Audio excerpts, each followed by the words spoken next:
I remember it like it was yesterday. Okay, not really. But it was summer of 2004. I had just turned 7 years old. We had just moved closer to a Legoland location. And I remember walking into the store with my mom and seeing Bionicle on the shelves. Now, I'd seen it a couple other times when we'd been shopping at Walmart and other places, but there's something very specifically nostalgic about this scenario. Other people have already talked about it. It is 100% a real thing. There is such a thing as the Bionicle dream. Plenty of Bionicle fans have talked about this. There's this scenario, usually in which they are sleeping and they wake up in a Legoland store or Walmart or something like that, and they see rows and rows of Bionicle sets, often Bionicle canisters from some of the earlier years of Bionicle. And I can envision absolutely right now this scenario, and I have definitely had this very specific Bionicle dream before. Anyway, back to reality now. I see this shelf, I walk up to it, I'm super excited as I discover these characters. It was the ToaAyeff that caught my eye in particular. And of course, me being the kid I was, I loved the color green, and so I went for the green one. It especially made sense for me considering that Matau had these cool wing blades that he could attach to his back, and you could fold them in and fold them out and make him fly. And I picked him up, and shortly afterwards we got home. I opened up the canister, built the set, and discovered that there was a code inside. And I think it was on this like piece of paper or card or something inside there that had a 3-digit code, and it said go online and enter the Kanoka Club.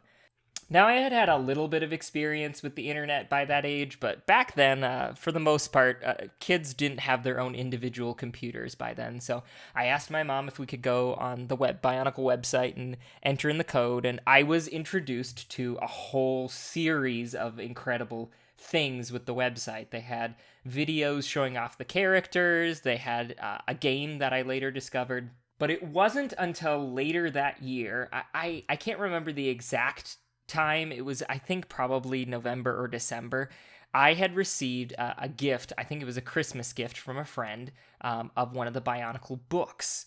Now, I had not really been a huge fan of reading up until then. You know, I read for school. I could sometimes be pressured into reading things like the Magic Treehouse books if I was told I'd get some kind of prize.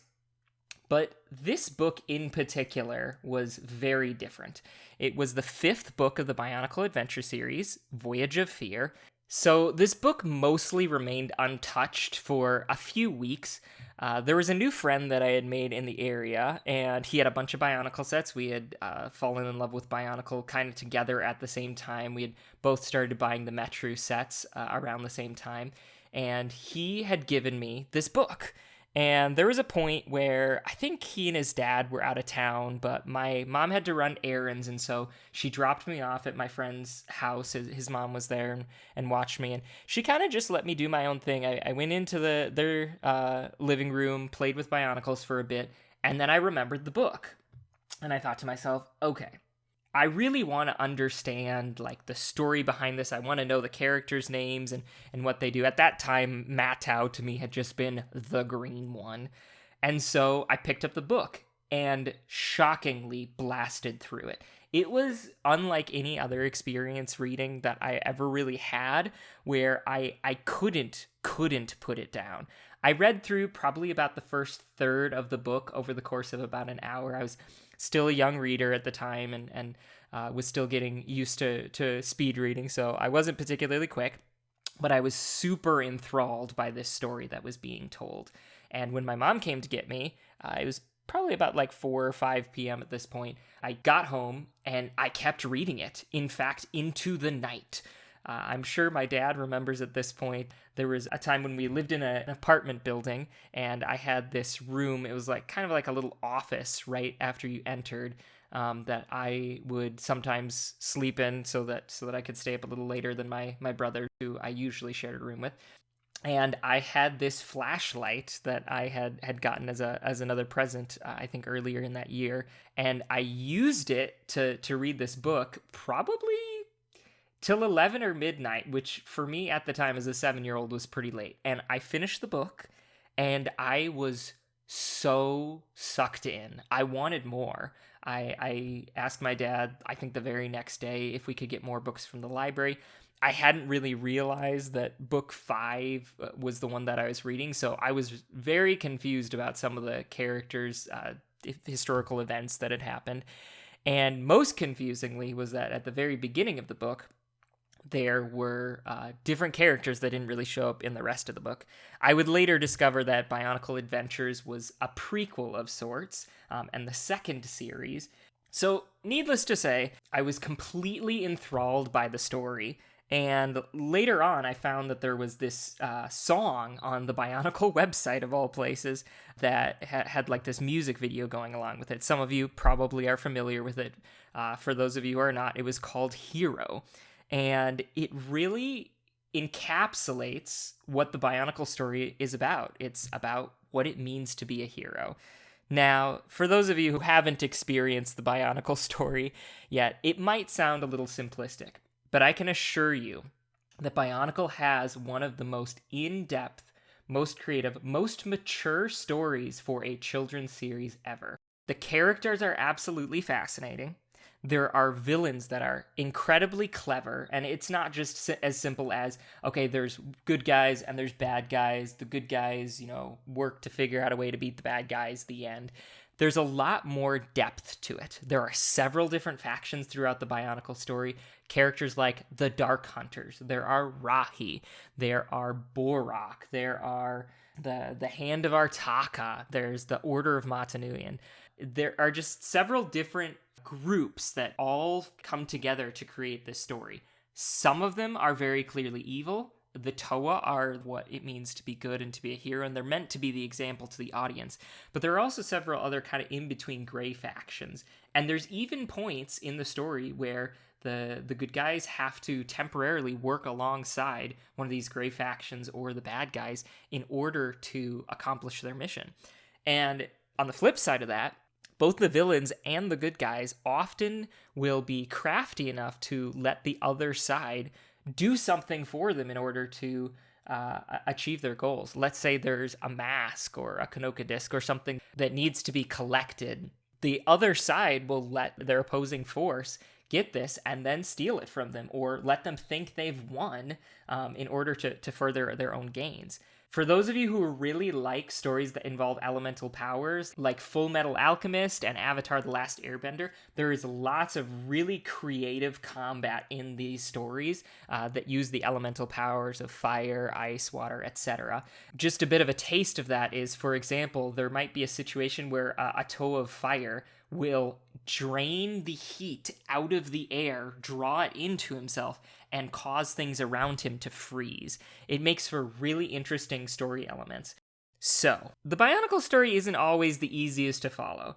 Early on, there are the books, but then there's also the games, there's short stories and serials, and it can get a little confusing understanding where everything's going. The purpose of this is to share with you how to follow along with the Bionicle story. Let's dive into it. So, where do you start? I generally encourage people to read the first book to kick things off. It's called Tale of the Toa. It's the first book in the Chronicles series, and it's a great place to start. Now, in the early years of Bionicle, there were a few supplemental materials like the games and some animations. Now, you might be thinking to yourself, I can skip over those. I just want to read the books. I'm here to tell you, and most fans of Bionicle that have been there since the beginning will tell you, the games and the animations in the early parts of Bionicle, they're only in the first few years. Those are the only years that it's necessary in. There's a couple of games, a few animations. It won't take you very long to get through, and it does an amazing job of helping you visualize the world of Bionicle. They are absolutely essential, most people will tell you. If you really want to skip them, you can. There's also an option to go watch a playthrough on YouTube if you're not a huge fan. They're point-and-click adventures. They're a little old-fashioned, but at the same time, they're really good and really creative considering the era they were made in. The first game, the Matanui online game, or Menog, some people will call it that for short, happens at the same time as the first book. And I would say for most people, probably the best way to experience it is to read the first book, which is written from the Toa's perspective, and then play Menog, which is the first game, and it's written from a Matoran's perspective. The Matoran are the villagers of the city. Won't get too much further into that. You'll be able to experience it on your own, but that's how I would recommend it. For those of you who already feel overwhelmed by this, there's going to be a link in the description to a video playlist called The Full Bionicle Audio Story. I'll talk a little bit more about that as we get into it, but this will allow you to, from start to finish, to be able to experience the vast majority of Bionicle content. It'll make it really clear what you're supposed to do first, what you're supposed to do next. You just click the play button and listen to it in order. But for those of you who want a little bit more of a nuanced experience, let me talk about it a little bit. After Menog, I would recommend that you read the next book, Beware the Borak, the second book in the Chronicles series, followed by the Borak Online Animations, the first 7 episodes. There are 10 altogether. The first 7 happen at roughly the same time as the second book. Then after that, you've got the third book of the Chronicles series called Makuta's Revenge, which, after that, you finish watching the last 3 episodes of the Borak Online Animations. Then after that, you can read the 4th book in the Bionicle Chronicles series, Tales of the Masks, followed by Menog 2 and Tentacles, a short story. So Menog 2 takes place again at roughly the same time as Tales of the Masks. And then finally, both the end of Tales of the Masks and the end of Menog 2 lead into The Mask of Light, which is a pseudo 5th book in the Bionicle Chronicles series. If you get the physical copy, it won't say Chronicles 5, but it is contained within the 2001 to 2003 story. And with that, we have finished the first arc of Bionicle. So for those of you who are kind of wondering, like, oh my gosh, there's 5 books already and we're only through the first 3 years. Something that's interesting to note is that the books are published by Scholastic. They're anywhere from 100 to 130 pages long. Not super long. But the way that they are written is as though Lego and the authors of Bionicle had the intention of having them be longer books. You'll find that sometimes 4 or 5 books together will very clearly mesh into a single story. There will be a cliffhanger at the end of one, immediately leading into another.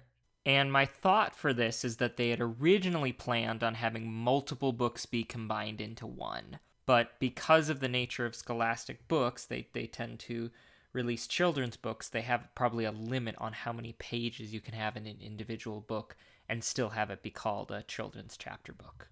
You can even see, if you go look up what copies of the books you could buy, the entire first 4 books of Chronicles are contained into a single book called the Chronicles Collection, and they feel like one single cohesive story. And this will be the case for most of Bionicle. So for those of you who are kind of wondering, wow, 100 to 120 pages, that doesn't really feel like it's enough to tell a fully contained story. Don't worry. It's usually like 4 or 5 books that are chunked together into one that are intended to represent an entire story. So it's more like reading an 8-hour audiobook or a 400-page chapter book. Anyway, next we lead into the prequel series, Bionicle Adventures. And this is where pretty much everything from here on out is exclusively book or story serial or something that's readable or listenable. You won't have any more games or animations that are really required to watch. There are various Bionicle trailers and ads and stuff that you can watch if you want some visuals for the Bionicle story. Later on, the Bionicle retrospective is a really great way to finish off the 2007 story, but by no means is it a requirement. So with that, let's dive into Adventures. First 3 books, one right after another, all lead into a pretty cohesive story. I recommend you hit those 3 next. Before you start 4, which, by the way, both Mask of Light and Book 4 of Adventures, as well as Book 9 of Adventures, they're based on, or the movies are based on these books. Some people would say that you should watch the movies. I personally am not a huge fan of experiencing the Bionicle story through the Bionicle movies. I think they have a tendency to misportray characters lines that read in the books as very intense can come across as a little bit cheesy through the voice actors. There are some, both heroes and villains, that aren't portrayed super well in the movies because I think they were directed by people who intended to make it more for a child audience. I would recommend, for those of you who want to experience Bionicle in its best format, I would say continue with the books. You can watch the movies afterwards if you like to have kind of a summary or just for fun. But again, I would say read the books. Before we dive into the fourth book of adventures, though, there are 2 short stories called The Mini Deaths of ToaAyeff and Birth of a Dark Hunter that I would recommend most people read before adventures. Now, these were technically written later on. Birth of a Dark Hunter was written in like 2005, and The Mini Deaths of ToaAyeff was written in 2007. And they have a few elements that hint at future stuff, but nothing that I would call a spoiler. And in fact, I think do a better job of introducing a couple characters before they're introduced in the books. I would recommend tackling both of those and then moving into the next set of books. With that, we've got Adventures Book 4, Adventures Book 5, and Adventures Book 6. And with that, that is the end of the 2004 era story. With that, there is another very, very short story that you can read in between 2004 and 2005. It's called Protection. It's just a few minutes or a few paragraphs if you're reading it in physical format. And then after that, we can dive into the 2005 story. We've got Adventures 7, 8, 9, and 10. 9, again, has a movie based off of it. It's called Web of Shadows. It's the 3rd Bionicle movie. Again, would recommend that you read the book first, or not even bother watching the movie until the very end, but that's completely up to you. After Adventures Book 10, we've got a short story called No One Gets Left Behind, and then after that, the Dweller Report. And with that, we end Adventures and the 2005 story. Next, we've got the 3rd series, Bionicle Legends. This series, I would say, before starting, is best prefaced by the short story Hope. And this kind of gives us a little bit of detail on the next island we're going to. We're back in the present, so this is jumping back to the end of Chronicles in terms of chronological events, but is absolutely should be read in the order that I'm giving here. Unless you've already experienced the Bionicle story before and maybe want to read it in a different order. For first-time readers, this is definitely the best way to go about it. So, kick off 2006 by reading Hope, and then we've got Bionicle Legends 1, 2, 3, 4, and 5 that are all containing the 2006 story. No other short stories besides Hope, no story serials, no games that I would say are super important, although there is a game called VNOG, Venog, the Voyanui online game, that is a fun little experience. Doesn't really contain a whole lot of the story. You could play it after getting through the first 5 books of Legends, but it's not critical to the story at all, and even contains some elements to it that are technically not canon.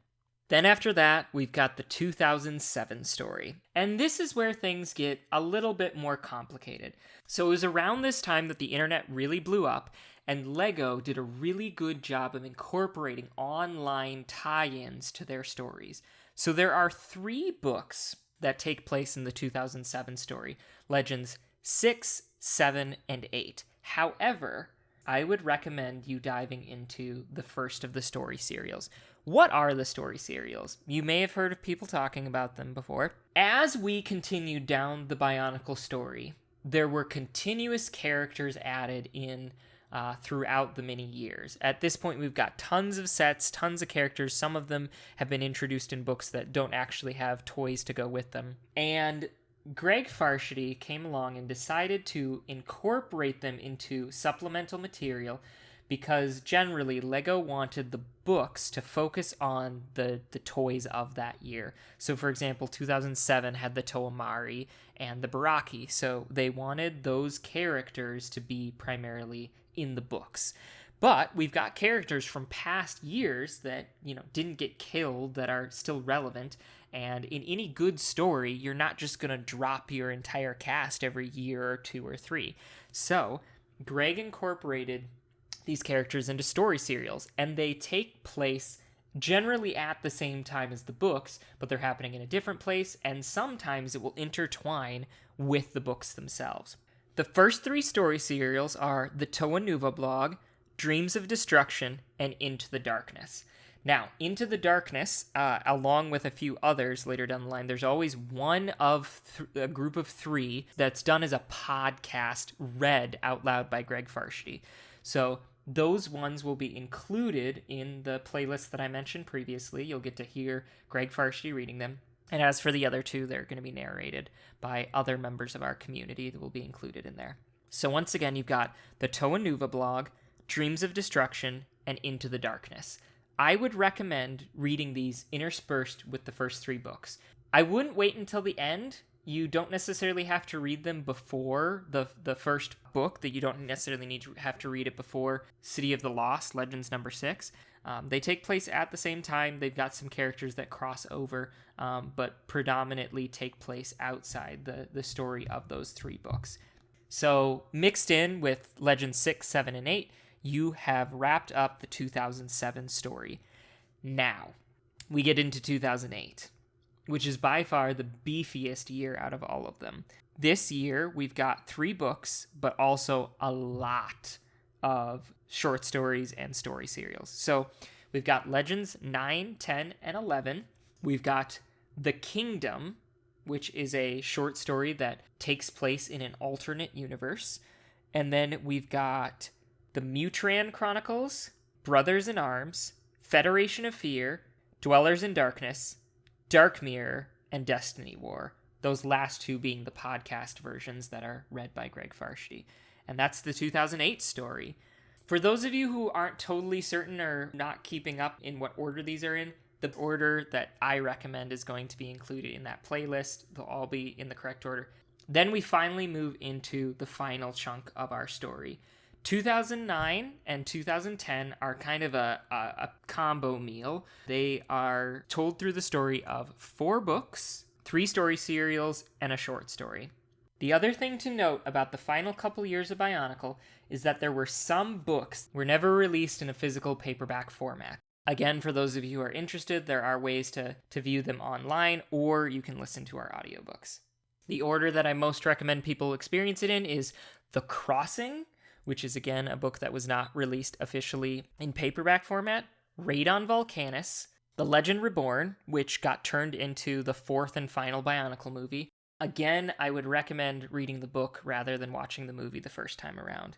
Then we've got 3 story serials. We've got Empire of the Skrull, Reign of Shadows, and Riddle of the Great Beings, that last one being the podcast format one.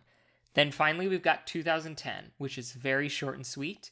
You've got Decadence and Journey's End, the final book. Now, I would personally recommend reading Decadence first, although you could read it afterwards. It technically is the very beginning of the Bionicle story. However, it contains a lot of spoilers for the entirety of the series, so that's why it was written at the very end. And I would say read it around the time that you read Journey's End. It can be right before or right after. I think in my playlist, I'll probably have it right before. I should also note there are 3 additional story serials that were written between the end of 2010 into 2011, and I actually think there was maybe a chapter released in 2012. I could be wrong, though. So we've got The Powers That Be, The Yesterday Quest, and Samad's Tale. Samad's Tale being the one that was recorded as a podcast. And the thing about those is the first 2, Powers That Be and Yesterday Quest, were never officially finished being written. And Samad's Tale, while technically had an ending, was cut a bit short. And all 3 of them are the start of a new story after the main ending of Bionicle. Well, I'm sure, along with everyone else, we wish Bionicle had been able to continue past that. For those of you who are looking for a complete story from start to finish, really the best way to end things is with Journey's End. So read the other 3 at your own peril. I will not be including them in the main playlist because I don't like cliffhangers. And with that, we've got the Bionicle story. For those of you who have subscribed before and who have listened to my stuff before, you might be aware that there is this series called Bionicle Audio Narration Project that I did a while back that aimed to narrate the Bionicle books. A lot of people have commented and been really sad that we didn't go past the first 4 books of Chronicles. However, I have some exciting news. For those of you who are still subscribed and who have been watching my channel uploads, you'll see over the course of this last week that there are full book formats of the first 4 books. These are remastered, so I've done audio edits, added in a few more sound effects, cleaned some stuff up. For those of you who have listened before, the first 2 books have full narration and voice acting included, so every character gets their own voice. And the 3rd and 4th originally was just like a normal audiobook with me voicing it. It's still just me voicing it. However, it now has sound effects and music to fit better in with the first 2. So we've got the first 4 full books available for you to listen to now. And then in addition to that, over the course of the next few months, I'm going to be releasing short stories from the Bionicle series. So there are 9 altogether. I mentioned them throughout. It's Tentacles, The Mini Deaths of ToaAyeff, Birth of a Dark Hunter, Protection, No One Gets Left Behind, The Dweller Report, Hope, The Kingdom, and Decadence. Those will all be coming out in audio format on my channel over the course of the next few months. And probably the most exciting thing, some of you may already be familiar with this, but for those of you who aren't, there is a channel by the name of Nuva who has brought together several different voice actors from the Bionicle community to help create the remainder of the Bionicle books. I've partnered with him and have done several chapters throughout the series, and I'm happy to say we just wrapped up the Bionicle 2007 story. So for those of you who are eager to, you can go listen to everything past Chronicles up to 2007. Right now, he's releasing full audiobook versions on his channel, similar to the format that I did, and I will continue updating the playlist that I mentioned in the description with these full-length videos. So right now, you can listen to Mask of Light, the last pseudo book in the Chronicle series, as well as the first 3 books of adventures. And if you want to go to his channel and listen to more, you can. Otherwise, I'll keep updating with full-length videos interspersed with the short stories. Hopefully within the next year to 18 months, we will have the entirety of the Bionicle story from start to finish, with all of the books, all the story serials, and all of the short stories, so that you can experience Bionicle from start to finish in an audio format. I hope you guys enjoy. I'll be doing more updates as we go on, but make sure to subscribe and keep an eye out for these videos. And thanks for listening. Always be a hero.